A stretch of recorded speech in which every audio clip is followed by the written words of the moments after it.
Hello and welcome to the Wild Wonder podcast. I am your host, Kristen Llorca, and with me today is Jill Dresser of the French Quartour Kids Tours in New Orleans, Louisiana. Welcome to the podcast. Thanks for having me. It's so great to have you here. I myself teach kids every day, but I'm interested in knowing what got you, well, first working with kids, maybe first to Louisiana, because I know you're not a native, and secondly, working with children. That's a good question. So I'm originally from Massachusetts, and it was really cold there growing up and standing at the bus stop. And from a very young age, I vowed that as soon as I could move to a warmer climate, I was going to move. And when I turned 17 in high school, everybody was applying to go to Tulane University in New Orleans. And I didn't really know anything about New Orleans or Tulane, or I just knew it was warm. And I actually thought it was an island. So I applied and I ended up getting in, and I came down here in '94 sight unseen. Wow. I'd never visited or seen the campus or anything. First day of school was the first day I stepped foot in New Orleans.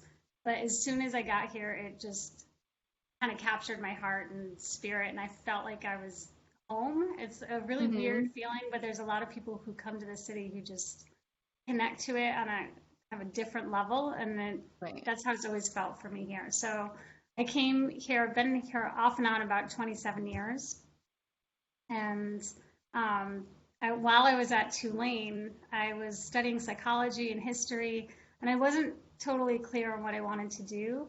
I had an adolescent psychology professor who had us work in the local schools to learn about adolescents and teenagers.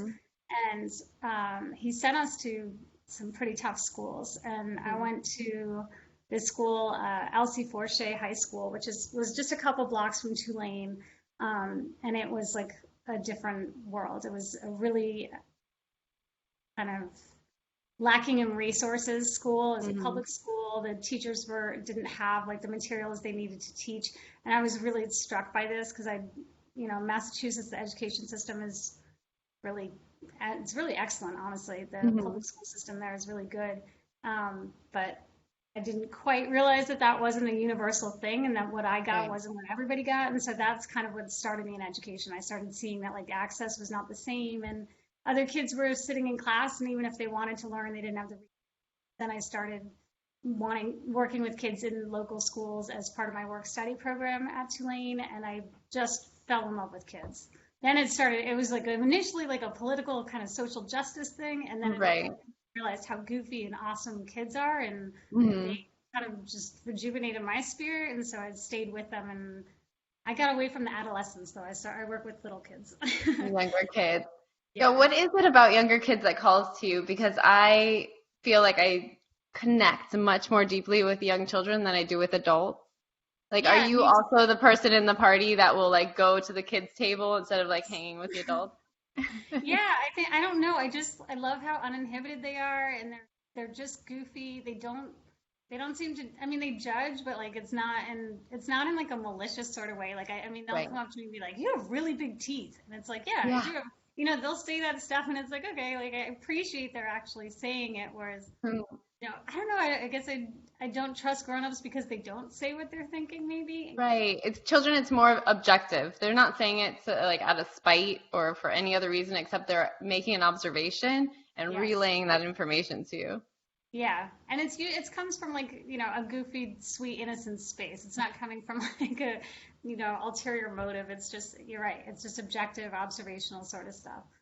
And their imagination is, I don't know. It just reminds me of when I was a kid and like building forts, and like just I had this whole other fantasy world where I lived. And whenever I'm around kids and they can just rattle off ideas for children's books, like they're just coming right out of their mouth, and I'm constantly like, oh, I gotta write that down. That's such a good idea. They're just full of creativity and imagination, so it keeps me young, it keeps me energetic. Absolutely. I feel that way about children's books now. Whenever I'm in like a tough space, I've just been picking up children's books. I want to go back into that space where anything's possible, creativity just flows. You could be or do anything. Yeah, I just it's love that. liberating. Yeah. It is. Yeah, and I mean, and that's kind of like working with kids and especially teaching where you're trying to like get information to them, but make it fun. It forces you to kind of be creative and figure out a way to engage them. Like if whether you're doing yoga or whether you're doing anything, like you got to find a way to make it kind of fun and silly and interactive for them in a way that's not, you know, it's not like education in a textbook being forced over their head. It's something that kind of captures their imagination. It's like you slip it in the back. Which is what you do with these ghost stories. But before we jump into your tours, there has to be a period of time where you went from like, okay, maybe education in children is a thing to like, let's do spooky ghost tours. How did that happen? There was a big transition there, and that was actually kind of a lot of false starts and a lot of kind of awkward starts. So I ended up leaving teaching. I left it a few times. I couldn't find my fit in my school, and I ended up working at a historic house museum in the French Quarter called the Herman Grima House, and it was built in 1831. And my office was in the slave quarters where the enslaved people actually slept, and it was right above where the old kitchen was. And I started really learning about like the history of the people who lived in that house. And there wasn't a lot of information about the enslaved people that lived there, but there was some. And I just was kind of captured by like the presence of who had been in that actual room where I was working and like what their story was and like how that feeling kind of lingered in the air and like in that space. And as I was working there, I was doing the education programming. So I was doing like designing summer camps for kids and like tours and field trips and stuff in this historic house. And then as part of the summer programs, we started walking around the French Quarter, and I started taking these kids from the museum into the French Quarter. And then, you know, my friends were doing bike tours, and they're like, we keep getting requests for kids tours. Like, do you want to do something like that? And I was like, yeah, that sounds amazing. Like, so it was a hard sell in New Orleans, and a lot of people thought I was absolutely nuts to think that anybody would want to do like a kids tour in the French Quarter in New Orleans. And I had to be like, no, we're not going to Bourbon Street. We're not going to like that. There's a whole other side of New Orleans that does not involve alcohol. Believe it or not, it does exist.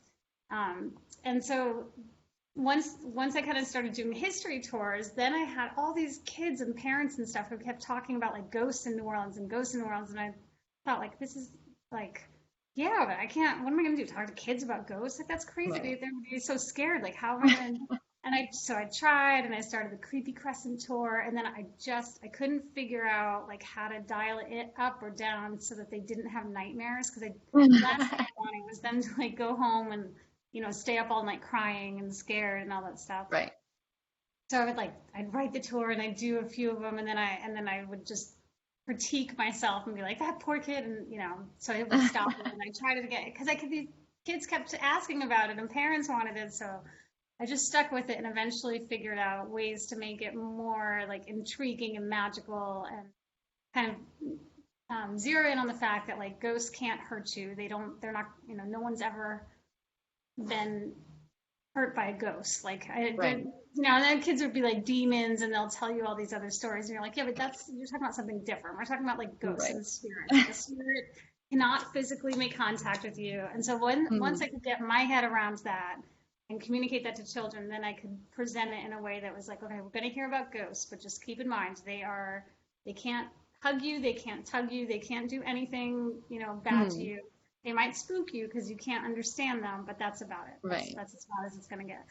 So that must be a delicate balance because there's that, I mean, I see it in kids. They want to be scared. A lot of kids like that, but they're not too sure about how far they want to be scared.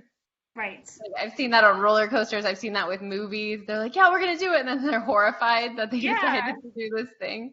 Right. And you don't want to be the one responsible for it. So it's like, I have to just really, I guess it's my psychology degree is coming in handy because I can watch their little eyes get big and I can, you know, see like if they're tapping or whatever. And I just have to like really focus on where their head is at when I'm telling a story, and I've done it enough now that I can kind of adjust it down or like play it off as silly or crank it up. Like some kids are just like and what? And I'm like, okay.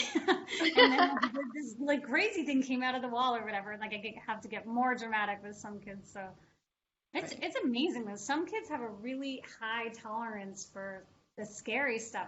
I mean, I always liked the intriguing kind of magical, mystical stuff, but there are some kids who really want to hear about like skeletons and heads chopped off and what, zombies. Like zombies are a huge thing with kids. Like I don't know. I don't think they had zombies when I was a kid. So I remember being into zombies. I was really into monsters. Like I remember like monsters. digging, yeah, really into monsters, like vampires, werewolves, like Oh my all that gosh. type of stuff I was like deep into as a child.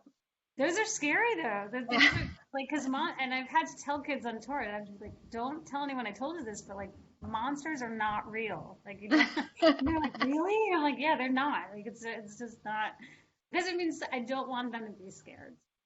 Yeah. Do you feel like they are able to absorb more because you taught like a straight up like historical tour with kids and then you went the spooky route?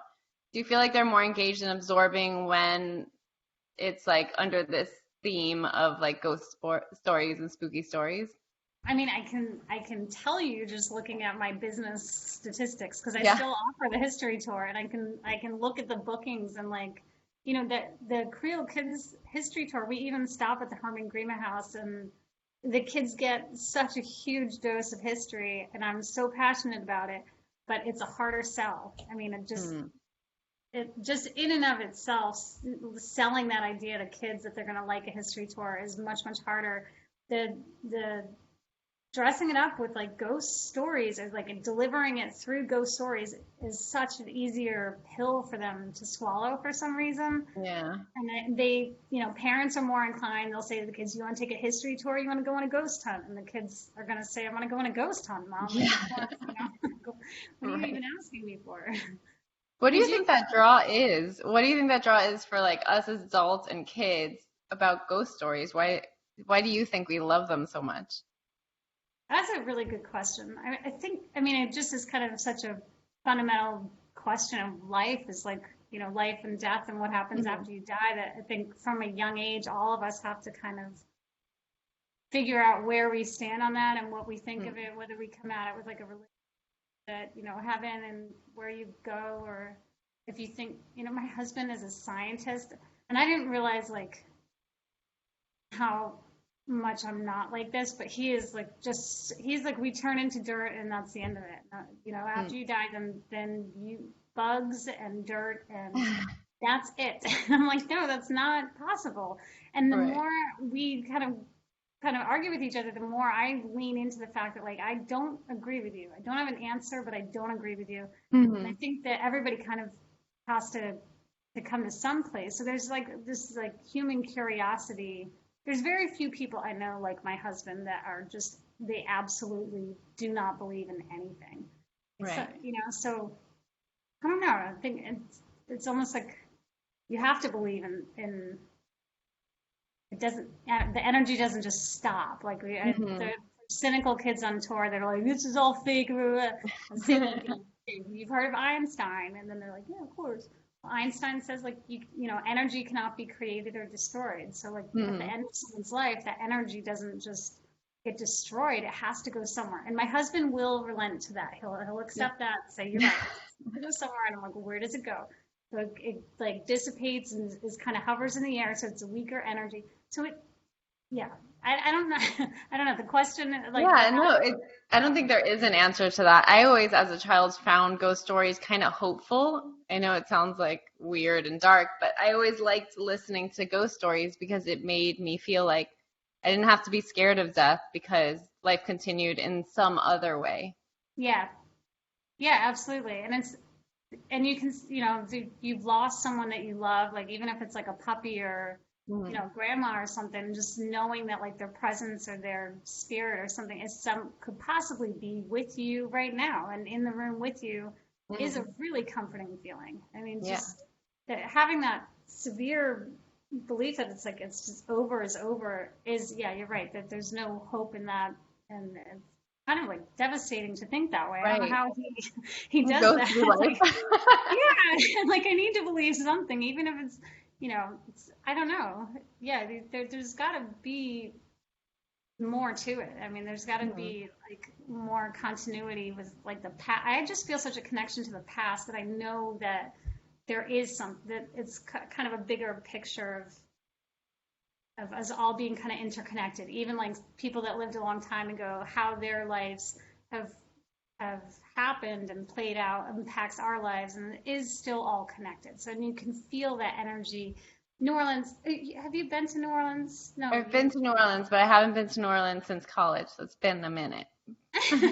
yeah, I mean, it's palpable. Yeah. You can feel it. It is a spooky city, and there's just some places that are like that, and I don't know what it is about the city. Um, I tell the kids that like our elevation is like, closer to that kind of spirit realm. In Greek mythology, Mm. it's below the land of the living, and because we're so Oh, low, that's smart. yeah, that we can like actually pick up on that spirit energy. I kind of feel that way about Savannah too. I don't know if you've been to Savannah, Haven't but I've I've been to heard that? Savannah more recently. And I kind of, it's not New Orleans, it's a different culture, but it does have that same kind of vibe that you could feel kind of like the spirits in the air. Like the past is not the past is here with us Yeah, somehow, it's a and cool that place. continuity. But also Yeah. what you're doing through the stories is carrying a memory forward. So in a way, these ghost stories are keeping the memories of some people alive. Yeah, and there are interesting stories, and that's what I like to really dig into with this stories is why did this story catch on? Who did it impact, and why is it retold? And it's Mm. retold from different perspectives, and um, we've actually started trying to communicate with ghosts. So we had just a little kids tour, the spooky ghost hunt. Hmm. But then I kind of started a tween version of that called the Twilight Tour. And that Oh, one gets a cool. little bit deeper into like actually using like a pendulum and trying to talk to some Mm. of the ghosts. And there's one ghost in particular who in the French Quarter who, was said to be this like horrible woman who tortured, enslaved people. And it's probably the most famous story in New Orleans, haunting in New Orleans. American Horror Story was based on it. It's this woman Mm. named Madame LaLaurie. And we try to communicate with her through using a pendulum and having the kids ask her a question. And it's a Oh, really wow. interesting activity because the kids are curious and part of the thing is like I had this woman's descendants on my tour and they said that she had been blamed for doing this awful stuff, but it was actually her husband who had done this awful stuff, and that her Uh-huh. spirit kind of stays on that premises to try to communicate with other people and get this idea out that like I got blamed for doing this and I didn't do it. And when I Mm. tell this all to the kids, they are really intrigued and they want to try to talk to her and get her side of the story to see like, were you this malicious person or was it your husband who Mm. was, so awful? So it almost gives it a second chance that she could be heard through communicating with this pendulum. And that sounds really far fetched, but it's No, but it brings it alive. Like even if you were to do it in a classroom, it would still work because somehow you're bringing the past to life and that gets kids engaged so they're able to communicate and become inquisitive as if they were speaking to someone in the past. Whether yeah, or not that ghost is there, I think it doesn't even matter because right. they're already in the headspace of like, what would I ask this person? And compassion, empathy, like, what would this person would have felt like? What would the victims have felt like at this time? I think it makes it more real for them. Yeah, absolutely. And then there's a lot like so we were saying like you can use these stories to learn about time periods and stuff. And this in particular ghost, it was the 1830s and, women were kind of portrayed as hysterical and, Hmm. you know, they were judged real harshly. And that plays into like how that story was told and how she was this wicked person, just like the witches in Salem or whatever. Like these women have Hmm. been kind of demonized throughout time. So giving kids like a little bit of context on that, I was like, this is the time she was living in, and she didn't have political power like men had. She wasn't believed. Her voice was not taken as seriously as men. So like if he blames it on his wife and then everybody chases her out of town, and it's the Yeah. Madame LaLaurie mansion. It's not the Dr. LaLaurie mansion. Like she got blamed for this, and that's not. the only time that, that happens, like the women kind of get this like witch hat that gets thrown on them. Hmm.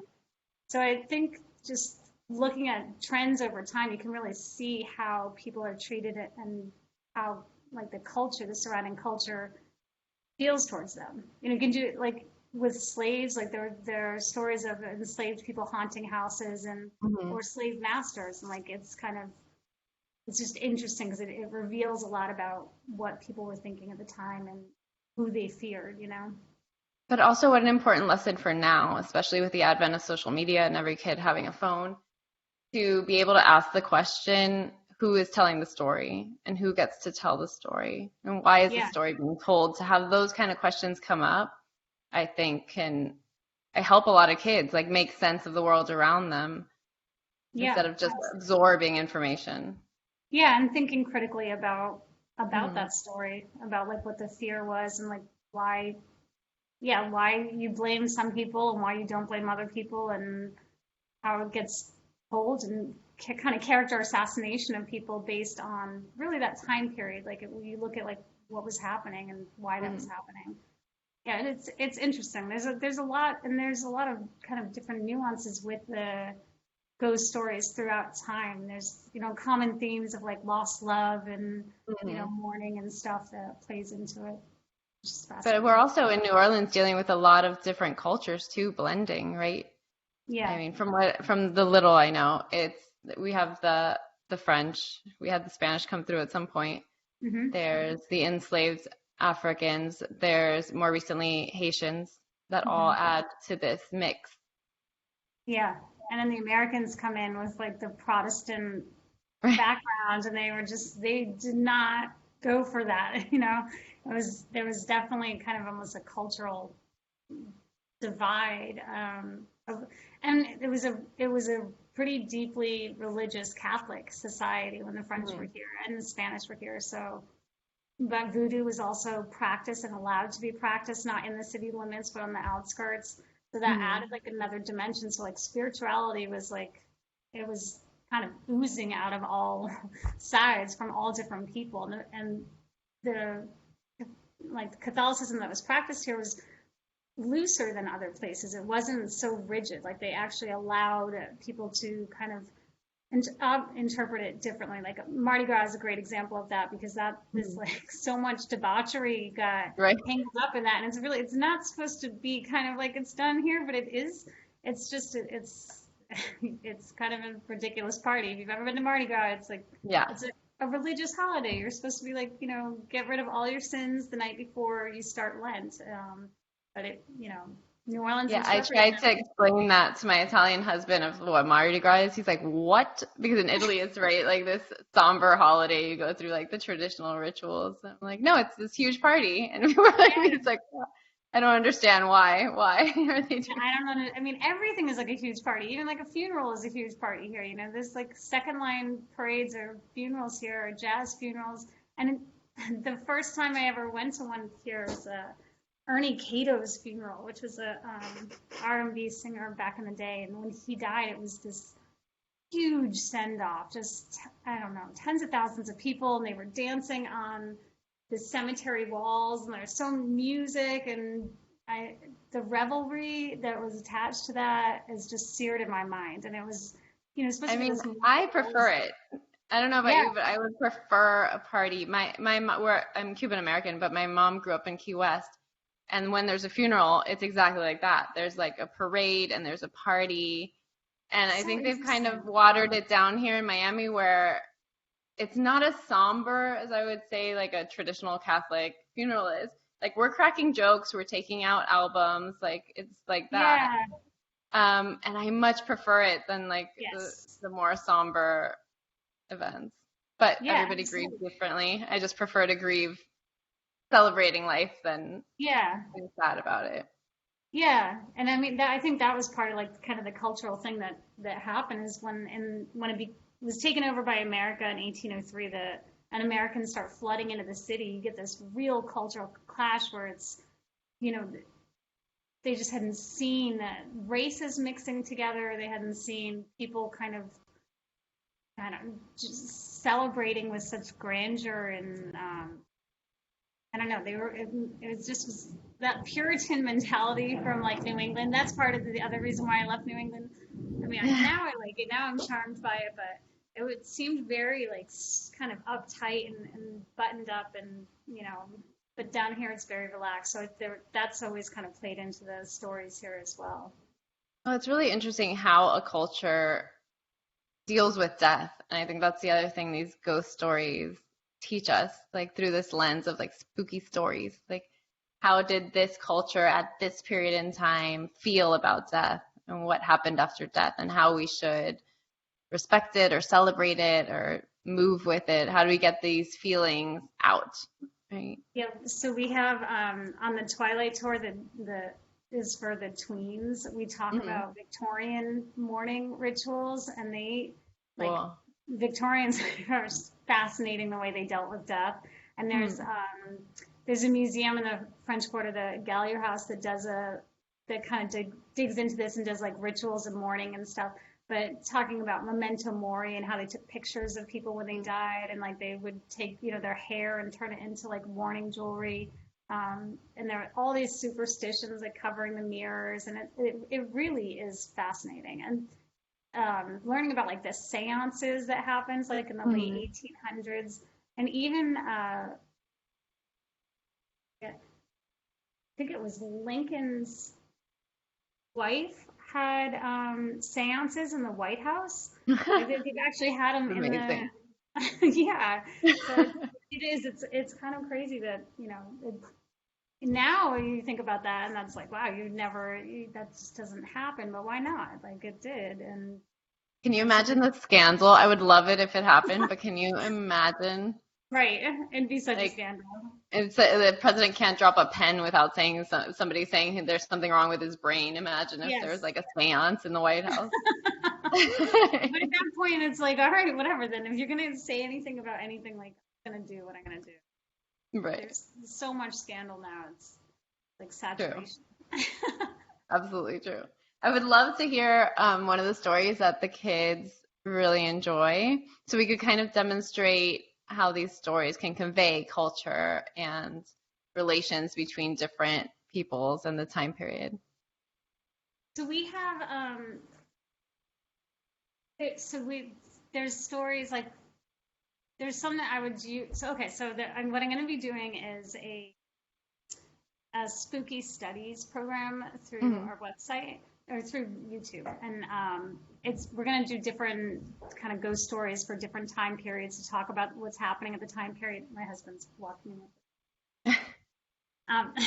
And so I can tell you one of that's going to be covered this summer that has like a good portrait into New Orleans life and the different things that were happening at the time, or one that we do on the tour that the kids like are intrigued by and like the activities surrounding that. Do you have a preference? Completely up to you. I'm excited to hear either one. Okay, so well, I'll tell you one for the little kids, and there's like oodles of ghost stories that come along with this one, but there's a pirate in New Orleans who's a pretty famous pirate. His name is John Lafitte, and he was in the Battle of New Orleans with Andrew Jackson. But in the early 1800s, right before the battle, he had this huge operation, this smuggling operation that was out of New Orleans, and about 1,000 people that worked for him. And he kind of ran the whole network along the Gulf of Mexico. And there's, of course, with pirates, there's all these stories of like buried treasure and, where this treasure is and stuff. So on the tour, we actually go to his old blacksmith shop, and there's allegedly his ghost has been spotted in there frequently. And my friend used to actually bartend there, and she had seen his ghost in there, and she didn't believe in ghosts either. So he's an active ghost, and he's one that we pursue on tour. I'll say that. But he was said to have. So part of like the teaching about that is he was important in New Orleans because there was a embargo right at the port, and it was locked down, and so getting trade in and out of the city was really difficult. The British were really putting a lockdown on that, and so he was a valued person, and a lot of people liked him because he could get stuff that other people couldn't. which is a way to kind of incorporate trade and international politics to kids. Right. And then there was a slave embargo that was passed in 1807 that banned the importation of slaves from Africa. And slavery obviously continues for another 50 years. So to get new slaves or get new people enslaved brought here, pirates played that role and they filled that need. And so that's, the gross aspect of him. And so there's like a really horrible part of him, but the kids are intrigued by pirates and stuff, so you can kind of teach them about that. And we do talk about that. And then of course we'll slip into the sillier stuff to kind of engage them and pull them out. So like it has to, that's the thing that gets tricky. It's like the history is kind of gnarly and it's dark and there's a lot of heavy stuff, but there's ghost stories that come with it that make it, I guess, palatable or digestible or whatever. So he was said to have buried some of his treasure throughout the swamps, and some of his treasure meaning like gold or silver or diamonds or any of those kind of jewels or something like that he had to get rid of it and hide it so that nobody would come and take it from him. And when he went out to the swamp, he buried it, and when he buried it, he actually buried another shipmate, like another pirate with the treasure to guard over that treasure so that nobody would come and steal it. But he was alive or dead? He was alive when he buried him. Okay. And so then, of course, that didn't last. So what happens is after he buried him, he turned into something called a fee-fillet. And there's various ghost stories. I want to go through more of them and kind of compare them, because this is a common thing, but there's sightings of this spirit, this like blue light that hovers over the swamp at night. And it's said that you can go down there and you can actually see this light hanging out over the swamp. And it's called a fee-fillet, which is, I think, French for false fire or fool's fire, but it's this glowing light that indicates that there is a spirit there, but people would go out looking for this light because underneath that is where all the treasure is. And so we start telling the kids the story of like, what would you do if you saw the light? Like, what is there? And it's the spirit of that pirate who's guarding the treasure, but it's also the treasure. So would you jump in and get it? Would you not jump in and get it? And there's a really cool book called Gumbo Yaya that has it's got writing it down. Yeah, it's got a whole mishmash of like ghost stories and folk tales and legends all over Louisiana, and it was done in the early 1900s. It was documented, the oral history from people, and so it went all over Louisiana and heard these stories of the same fee-fillet, the same pirate story, this legend, this light, and this like pirate out in the swamps that like people would go out looking for. And to this day, people still go out looking for this light at night and looking to see if they can find that treasure. It's really interesting. Like adults are going out to the swamp still today looking for it? Teenagers. Teenagers, As yeah. far as I've heard, teenagers going out looking for it, like kind of looking for trouble at the same time. Yeah. And I've heard like the plantations, some of the plantations in town have been dug up by teenagers or even people looking for it, just looking for the treasure. That there's this, rumors of treasure hidden all over. So treasure hunters looking around, I guess. Yeah. Well, it's kind of like a fun night, even if there's no treasure. Like, yeah, you could get your friends together and go see. There's alligators. Oh, well, yeah, I guess. Yeah. I'm just like, and then you just picture like teenagers maybe having, drinking for the first time out in a boat in the dark with alligators. Like, I don't advise it. Don't try this at home, kids. That's it. But the ghosts are said, so we kind of stay in the French Quarter and hunt out the ghosts there. And we actually have ghost detecting tools where we go up against his pirate shop and go looking for his spirit there, and the kids can kind of detect his energy and stuff, which is really neat. Do the kids, are these kids from outside of Louisiana, mostly? Yeah, mostly. I have had some, and I do a lot of birthday parties with local kids, which is great. So we start getting these kind of, I'll have like a few kids from the first grade class at like, Lusher Elementary. And then like a few weeks later, I'll have some other first grade kids from that class. And then a few weeks later, and apparently like the parents and the kids are all talking to each other. And so the word kind of spreads. And this past fall, it was fantastic. I think we'd all been cooped up in the city Yeah. under lockdown. And then they heard like, there's a ghost tour you can go on, like go ghost hunting. And then I had like a bunch of fourth graders at another school who were doing the same thing, and it would just spread around that class. So it's fantastic. That's so cool. Yeah. Yeah, because you don't really tour around your own city, but New Orleans is a history book. It's like your social studies class is right here. You can just go outside and live that history. Absolutely. But yeah, like you said, like the ghost stories are a great way to engage them because they will get bored. I hate to say it, but they'll get bored. Hit them over the head with like a straight up history, so they can hear a lot more and take in a lot more if you kind of put a ghost hunting tool in their hand. Oh, absolutely. Story, yeah. I'd love to know, before we finish, I'd love to know about your next online course, kids. Yeah, so I'm doing this in July, and it's called Spooky Studies, so it's like spooky social studies. And it's going to involve a short video lesson of the time period. So we're gonna go sequentially through Louisiana history, starting with Native Americans, and then doing the French, and then talking about slavery, and then Spanish, and then Americans, and kind of go through like that. And then I'm gonna do a little lesson about it. I'm going to tell them some weird but true facts about the history, because there's like some kind of bloopers in history that happened when like the British tried to take over and they failed and stuff. I want to teach them that, show them some primary sources that from that time period that are like, just old tattered documents of what from that, because that's a big part of what they learn in social studies, like, and what they have to use for reading and writing out going through school. But it's the really cool stuff, and they see it on state tests and stuff, and it's just, I think they don't see how cool primary sources really are. So I want them to like see it up front and maybe try to replicate it, show them how to make like an old-fashioned looking map from, looks like the 1600s with like the fancy drawings on it and colored in, and then tell them a ghost story from that time period that would actually be something like, so for Native Americans, there was a belief that crawfish created the world, and the world was made out of water, and that crawfish were like the first beings, and they went under the water and got to the earth and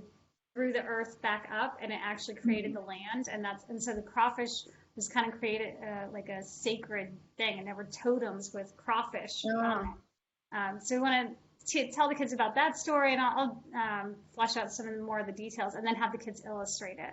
And so each week we're going to they can either illustrate the history lesson, or they can illustrate the ghost story or supernatural story. And whoever does the best illustration that week is going to get a $10 gift card to Amazon. And so I'll share it on Monday, and everybody can kind of see each other's visual interpretations of history. And then next week we'll start the next lesson and do it over again. That's so cool. Maybe I'll sign up as an adult. I'm just kidding. Adults can do it, but only kids get prizes. I know. Sorry, guys. That's fair. Well, if you have kids, you can get your kids to sign up. That's true. I always do that. I sign up my daughter for things that I really want to do, and then I sit in the class. So if she subscribes to our YouTube channel, then you'll get notifications for the new video dropping, and then you can just send in, email the art pieces. They can do sculptures, they can do paintings, they can do whatever they want. And we're going to have a little contest, and then whoever wins, I email them. So it's fully on YouTube? It's fully on YouTube, yeah. What's the YouTube channel? It's French Quartour Kids Tours. So we'll put that in the show notes too. Is there anywhere else folks can find you? I'm on Instagram and Facebook and stuff, and in New Orleans on tour. And I'll see you on the street. Yeah, see me on the street. That's right. And I would love to. You really have sparked my imagination in this, because it seems like, I don't know. I love hearing how this idea of like using ghost stories to teach history, because in schools you're not allowed to talk about that, and it's just so closed off. But I'm not teaching in schools anymore, so like that world is like wide open. So I really I've not been able to really dig into it, and I appreciate you encouraging that idea and like really inspiring me. I would love to even like write and illustrate children's books of these spooky stories Oh, that that'd like be so cool. it'd be fun. There's so much. Because like what you're saying, in schools they don't allow some of these things, but also it's like the idea of the word occult, right? Occult just means things that had to go underground because the mainstream culture didn't allow it. So some of these like spooky stories and some of these stories you're telling, it's really from the cultures that weren't allowed a voice. So you're actually amplifying the voice of these people that still to this day aren't allowed to be heard. Wow, I didn't know that's what that word meant. That's cool. Yeah, a cult. That makes sense. Cults. Wow. Yeah, you're exactly right. It definitely gives voice to people who aren't heard, and it tells a lot about that time period. Yeah. So it's fascinating to study. So I appreciate you, reaching out and setting this up. It's been really cool to wrap my head around and just dig into like another project. I'm No, excited thank about you. I'm fascinated by your work. I love it, and I can't wait to continue to follow you. And I'd like to thank you so much for sharing your voice with our audience. Thank you. Well, thank you for having me. I appreciate it. Thank you. We'll I talk hope to see soon. you on YouTube or see your Yeah, comments for or sure. yeah, see your drawings and submissions. You can submit your own, absolutely. I will. All right, good seeing you. Thank you. It was good Thanks seeing you. again. Bye. Thank you. Bye.